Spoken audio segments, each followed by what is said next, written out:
Bonjour à tous et bienvenue sur la vidéo du workshop partie 2. Vous avez été très nombreux à voir la première partie, sachez que ça m'a vraiment fait très plaisir. Et parmi ceux qui ont regardé ma vidéo, il y a une petite fille qui a tout regardé avec son papa, alors je tenais à lui faire un coucou. Salut Amy. On attaque la seconde partie avec la tablette.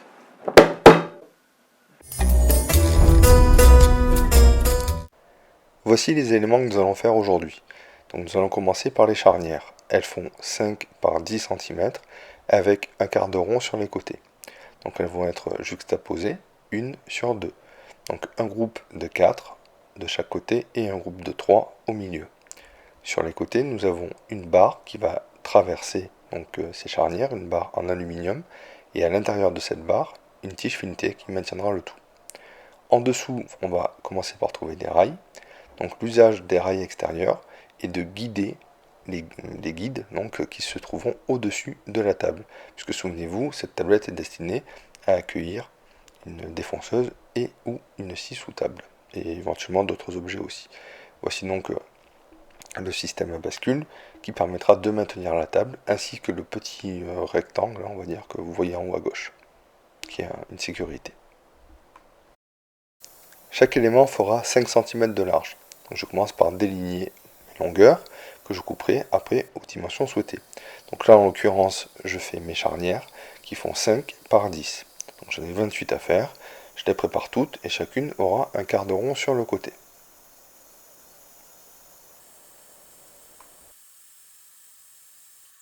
Je me retrouve maintenant avec pas mal d'éléments et je suis bien content d'avoir préparé le projet en amont sous SketchUp de manière à retrouver tous les plans de ce que je dois fabriquer ainsi que ma petite fiche de débit et le marquage de chaque planche de manière à m'y retrouver. Certaines planches n'ayant qu'un demi-centimètre d'écart, il n'est pas forcément évident de les reconnaître.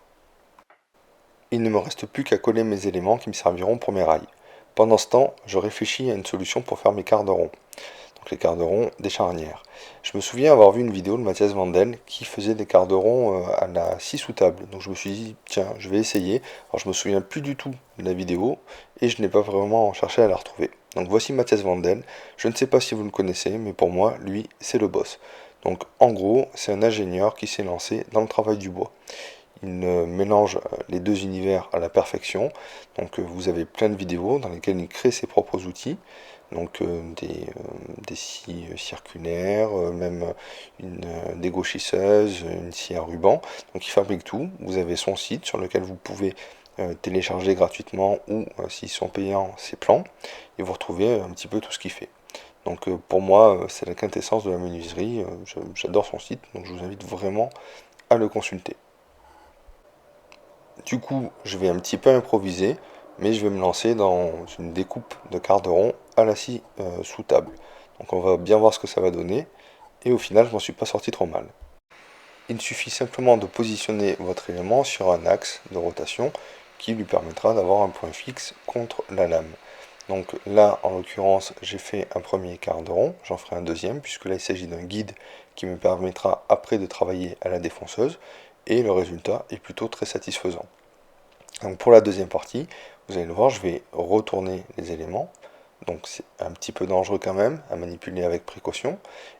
Il va falloir progresser au fur et à mesure, de manière à ne pas attaquer votre bout de bois de plein. Déjà parce que votre lame est repoussée mécaniquement, donc ça va commencer à exercer une force qui n'est pas franchement super.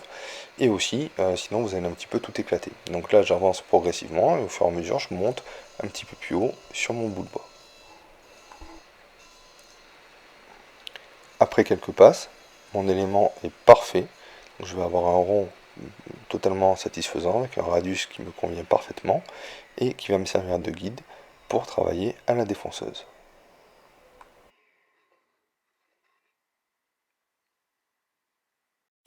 Pour fabriquer mon gabarit, je commence par couper une cornière en aluminium que je perce puis que je fraise. Je vais donc me retrouver avec deux éléments que je vais visser directement sur le guide que nous avons fait au préalable sur la scie sous table.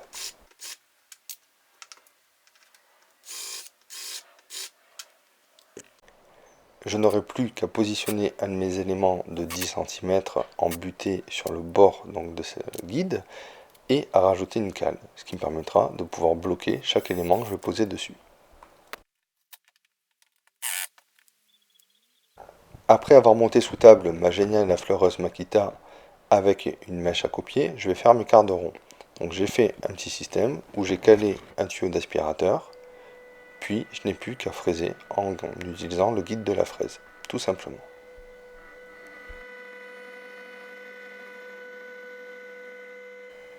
J'ai 28 charnières à faire de cette manière, mais comme vous pouvez le voir, c'est relativement simple. Je les place sur mon guide, je les passe directement sur la défonceuse, et ça roule.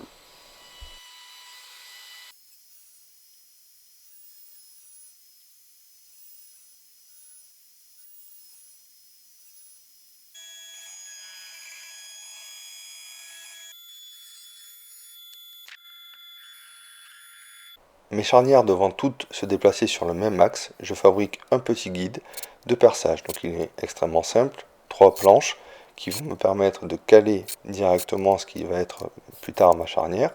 Je rajoute un élément en dessous qui va se mettre dans l'étau de ma perceuse colonne et je n'aurai plus donc qu'à reproduire chaque perçage identique. Donc je pose l'élément sur mon étau, puis donc mes 3 cales de chaque côté avec un positionnement précis de ma mèche.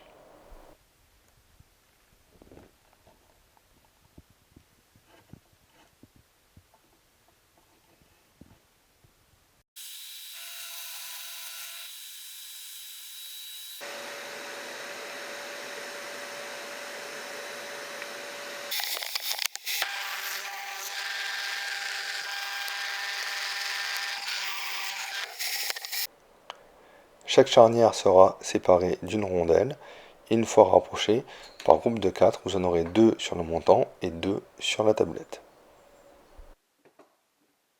De manière à être sûr d'avoir un résultat parfait, je colle mes éléments puis je les mets dans mon tube autour duquel tourneront donc mes éléments. Je vais maintenant poncer le tout avec ma ponceuse à bande Triton que j'utilise très souvent dans mes vidéos en stationnaire. Il est très rare que j'utilise cette ponceuse autrement qu'en stationnaire, mais c'est un outil dont je me sers quasiment tout le temps. Il est extrêmement pratique, hein. Comme vous pouvez le voir, je le bloque directement avec un serre-joint, je mets une cale et c'est tout. Après avoir tracé les emplacements de mes charnières, je perce donc tous les éléments directement dans ma planche en faisant un fraisage à chaque fois et un premier montage déjà pour voir ce que cela va rendre. À ce stade, je suis encore un petit peu sceptique, je suis vraiment pas sûr de ce que ça va donner, j'ai peur que le bois ait trop de frottement.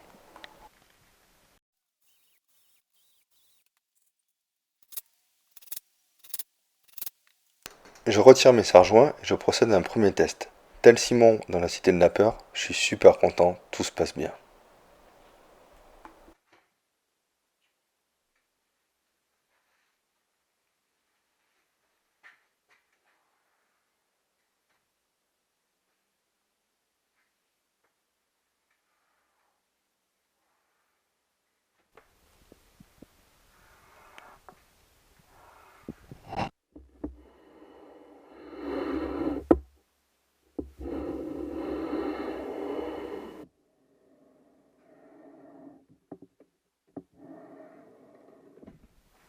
De manière à solidifier le tout, je rajoute une tige filetée dans mon tube aluminium, puis je serre le tout et je coupe l'excédent.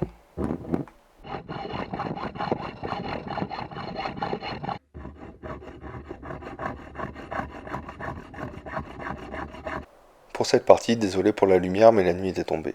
Donc je reprends mes plans de manière à mettre mes rails sous ma table. Il me faut être extrêmement précis pour cette partie, tout simplement parce que les éléments que je vais mettre dessus vont devoir coulisser de manière régulière tout le long de mes rails.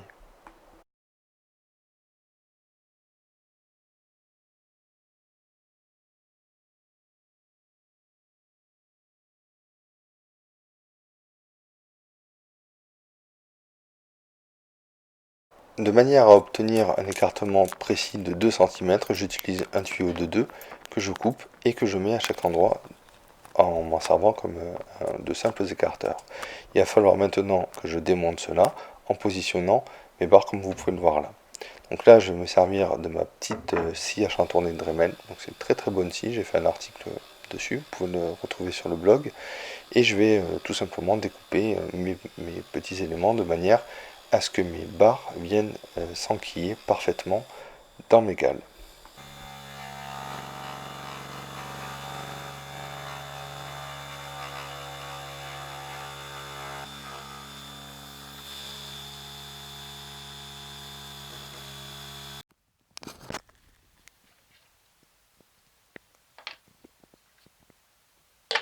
Il ne me reste plus qu'à tout remonter. Sauf que je ne le savais pas encore à ce moment-là, mais j'allais avoir une sacrée déconvenue. Lorsque j'ai préparé mes plans sous SketchUp, quand je refermais ma tablette, tout se passait bien. Sauf que j'ai été un petit peu inattentif à un choc entre deux éléments. Résultat, j'ai dû reprendre mes rails pour les écarter un petit peu, vous le verrez en fin de vidéo.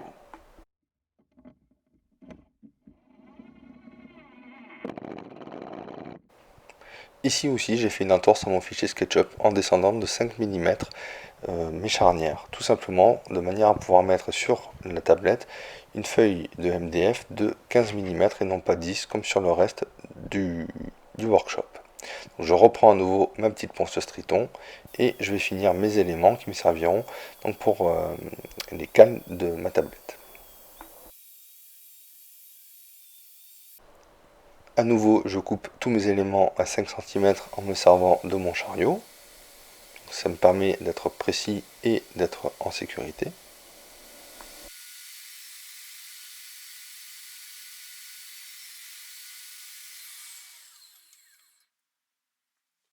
Puis, je monte mes pivots sur le workshop de manière à pouvoir caler la tablette lorsqu'elle sera en position relevée.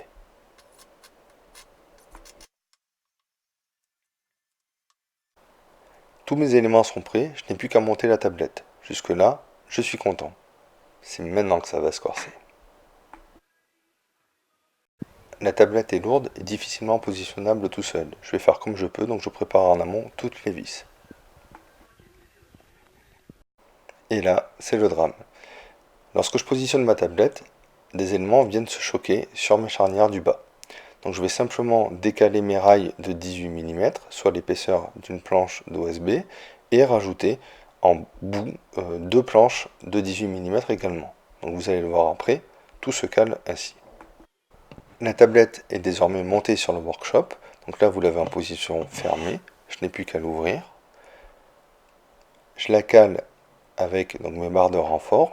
Comme vous pouvez le voir, j'ai mes éléments de 18 mm de plus rajoutés, de manière à compenser les 18 mm que j'ai rattrapés à l'intérieur. Donc j'ai simplement décalé mes rails de 18 mm. Donc là, ça tient parfaitement.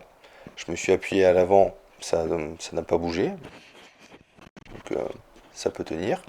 Là, vous avez tous mes éléments qui tiennent parfaitement. Les charnières donc autour du tube en aluminium et mes rails qui sont positionnés. Pour la refermer, je n'ai plus qu'à retirer mes battants. Je rajouterai tout de même un système de sécurité que vous verrez plus tard, qui viendra coulisser sous la tablette en rentrant dans le workshop. Cette deuxième partie est maintenant finie. Je vous invite à venir voir prochainement la troisième partie, dans laquelle je positionnerai les outils plus les tiroirs à l'intérieur du workshop.